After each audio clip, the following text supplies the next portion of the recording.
All right, we're talking with our friend Neil Greenberg from the Washington Post. You can give him a follow at @ngreenberg. You have updated every week. You do this, but I think you updated it this morning, if I'm correct. Playoff projections for every team in the NFL, and on top of that, you've kind of adjusted what is a reasonable win total, what you expect them to land at. Get us up to speed with your Commanders projections. So I have Commanders now as a 3 points per game better than an average team. That puts them 10th in the NFL, and I have them winning 11 games this year, which is nuts, right? Like it's silly, considering it's almost double their win total preseason in terms of the betting markets. Yes. But they're 5-2, and the rest of the division isn't that great. Obviously, the quarterback position in terms of Jayden Daniels' injury situation is something to monitor and could drastically change these projections. But I think right now with 5 wins already banked, and I don't think they have one of the more difficult schedules going forward. It certainly looks like they are in the driver's seat to win the division at the very least. But I think a double-digit win season is well within reach. Have they impressed you more than you ever thought or could have imagined? Thus far? Didn't you have a ticket on them to win 11? In terms of getting over 7 wins, I did not think that they would be contending for the division this early in the season and this significantly, right? Like, I just didn't think that it was possible to get to this point, but Dallas in particular being as underwhelming as they are this year, I think was what unlocked the whole thing. And, if not for preseason expectations for Philadelphia, I think the outlook for Washington would be even more optimistic. But because Philadelphia was considered to be such a strong Super Bowl contender preseason, that's still going to be baked into a lot of the power rankings that are, based on analytics. But it's a remarkable season for so much change everywhere in the organization. But it was a possibility, and we're seeing that possibility kind of play out in front of us.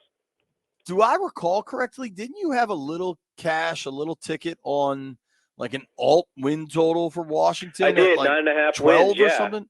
Okay, yeah, what did that? Over 9.5 wins, because as I spoke about at the time. I'm sorry? What can or will that pay? I don't know. I think it was like plus 180 or something. But they don't let you bet much, right? No, I don't get to bet much anyway. But just looking at, again, like the downside was so, what was the downside? Like 3 wins, like the worst team, like they're not Carolina Panthers bad. So, you can't expect like a 2-win season. And most teams that aren't good in the NFL win, 3 or 4 games at least. So it just made more sense to bet optimistically because the market was, leaning more pessimistically. And that's really how you want to attack these win total markets, especially the alt-win totals, is at what we call the tails, right? Like the extreme sides of bad or good. And it just made a lot of sense to me that Washington had more upside than they did downside. Neil, people like when you look at the game last week, how the defense performed against Carolina. Is there numbers that tell you, like, we know Carolina's bad, and I know I hear people, well, it was Carolina, but the way that they handled them, does it show anything of their improvement on the defensive side for the Commanders? Yeah, I mean, we've seen bad teams give up a lot of points to other bad teams, right? Like that, we've always said that good teams don't just win, like they blow the doors off of teams, and especially the bad teams. And that's what Washington's doing right now. I think even after, you adjust the final score for, success rates and turnovers and third down and everything like that, it still probably should have been a 2-touchdown win, which is significant in the NFL because of how much parity there is. I do think that, Washington being able to hold any NFL team to 7 points is notable. And, we've seen a lot of bad teams score a lot of points at various times. So the fact that Washington is winning, but now they're winning convincingly, I think is really the key to all this. It's not just squeaking by wins. It's beating teams 42-14, 34-13, 40-7.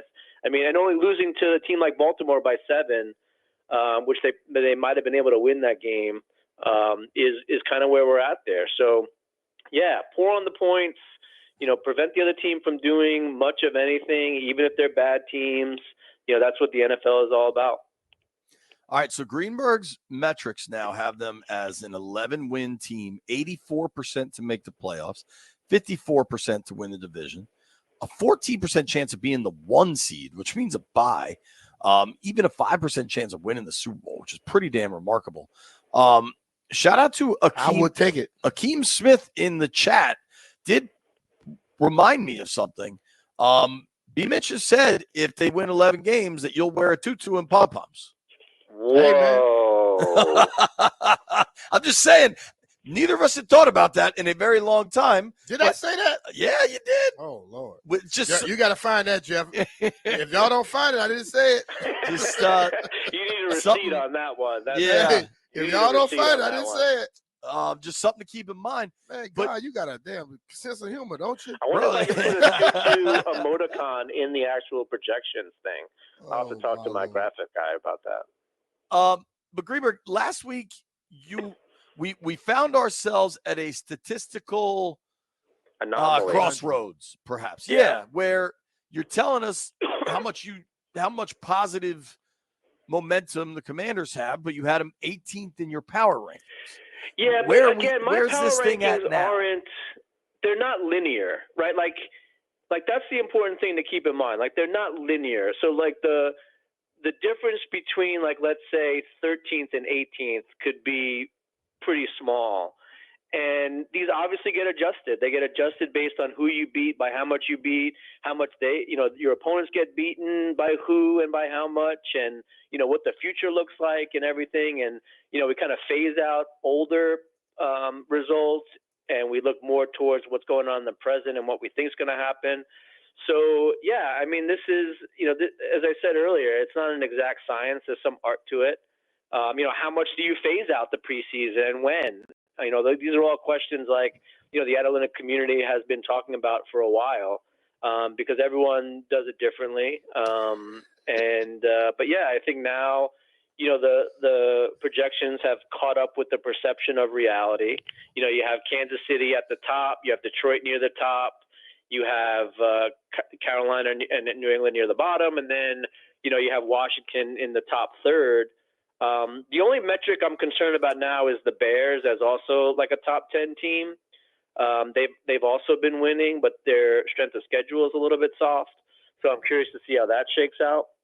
But yeah, I mean, I'm happy with the way things are going, and I think the Commanders are probably reflecting, based on the upcoming injury reports, that where they belong in the NFL right now.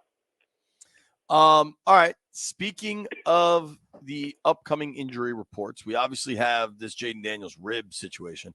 Shout out to Landfill or Cody, whoever's running the BMitch Finlay Twitter account has already found the Photoshop picture of BMitch in the tutu and pom-poms and just tweeted out. Neil Greenberg projects. That may be all y'all get. that is a subplot to watch for sure. We don't know. It's a rib injury. It could just be a pain threshold thing. What do you make of it? What do you think the impact is this weekend specifically? Well, the betting markets are all over the place because no one really knows what to expect of this team if Jayden Daniels isn't the quarterback. I don't think the drop off for one game is going to be that significant. I think that they've had plenty of time to game plan for it. I think as of right now, the play callers, as I said last week, deserve the benefit of the doubt. They've had plenty of time. They know their personnel very well. I think that they're going to be fine against a Bears team, which I don't believe is very good. So I think the short term is going to be fine. The long term has always been an issue, and I kind of talked about that as almost the more important plot of the season, which is keep Jayden Daniels healthy. Yeah. If he misses one game, there are plenty of quarterbacks that miss a game. I'm not really worried about that. It's just more of a long-term situation. It doesn't sound like it's going to be a long-term situation, so I guess that's positive news. But look, if you're going to miss a game, having it be against the Bears is not the worst thing in the world. At home, too. Watching B-Rob come into the game last week and his effectiveness, and that offense works. I mean, Jayden wasn't, but Mariota had, I think, a damn good game as well. How important is he to the success of this offense? I know we talk about Jayden, we talk about passing, but when he's running the ball like he runs it, this team looks way better. Yeah, I mean, it's important, and we're seeing the running game become more important to NFL offenses, and it's been on the downturn for quite a while. And that's not to say like running backs are now the end-all be-all, but again, when you're an NFL defense and you have to worry about a guy like Jaden Daniels throwing the ball and running the ball, and then you have another rusher like Brian Robinson who can be very good at running the ball, and even Austin Eckler out of the backfield, and all that kind of stuff like that. That is why I think defenses are having so much problems, because it becomes too difficult to worry about legitimate tertiary options like Brian Robinson, and it just makes it more difficult. And then if he's any sort of efficient, running the ball, that converts down series, and you get more bites of the apple, and you just get to do your thing for longer. So yeah, I think every ingredient is important. I think the sum of this thing is greater than the parts, right? Like if Brian Robinson went someplace else, not quite sure he'd have as much success. Same with Jayden Daniels, same with Terry McLaurin, Austin Eckler. Like I think all these offensive pieces are put together in a way that is working. And you can tinker with one or two, but I think every part of it is important because the defense literally has to account for all of it. They can't just single in on one key component of it. I agree. And I think Cliff is pulling all the levers at the right times, man. I mean, I don't know if you watched, Jay Gruden did this film series back from the Ravens game where there was this like inside design run and Jayden rolled to the right. And the film was, he's like, wow. He's like, this is going back whenever that was 3 weeks ago. He's like, you're going to see this again because look how much space there is for Jayden. If he keeps it, sure enough, that's the first play of the game. I'm with you. I think every time I see him like give it and keep going, I'm like, oh Lord, they're going to come back on that one. Well, and I think, we're not trying to minimize the rib injury. Obviously that's a factor, but it also seems fairly minimal. Like maybe misses Chicago. I think that is on the table, but it's not a long-term thing. Most quarterbacks don't play 17 anyway. How much, if any, we've heard the thing about Cliff's offenses start hot and then the league catches up. I don't think that's the case. I think Cliff has evolved, and they have a ton of other offensive coaches on this staff with major experience. Anthony Lynn at the top of that list. But how much stock do you put into that? I put in none because this offense so far has been good at being deceptive, and that's the key. Yeah. Like if you were going to tell me that they were being, it was always Jayden Daniels to McLaurin, like Jayden Daniels to McLaurin for 50-yard chunks. Like if you told me there was one part of the offense that was carrying most of the work, then yeah, the defenses are definitely gonna probably figure it out. But the defenses, I don't think, know what the team is going to be doing, and that makes it almost impossible to catch up, right? Like you have to just be lucky every time, and I think that's we're too quick to say, well, Kingsbury's offenses have always start off hot and fizzled, so they're always gonna go hot and fizzled. But he was also the head coach at the time, right? Like now his whole purpose is keeping this offensive juggernaut, and it is a juggernaut, which is weird to say, like the momentum going. And again, he deserves the benefit of the doubt, and I think it's going to be fine. I don't think that this is an offense that you can figure out, in the first half of the season and in the second half of the season, the wheels are going to come off, assuming everyone's healthy. I just think there's too much deception going on. There's too many components you have to worry about. I don't see it. And a lot of people go broke betting on the contrary, but I think this offense is going to be fine. Now, maybe it won't be historically great the whole season, but it doesn't need to be. It just needs to be very good. And I think that it definitely has the ability to be very good throughout the season. One word answer, Wiz win total. I saw it at 20 wins. Over.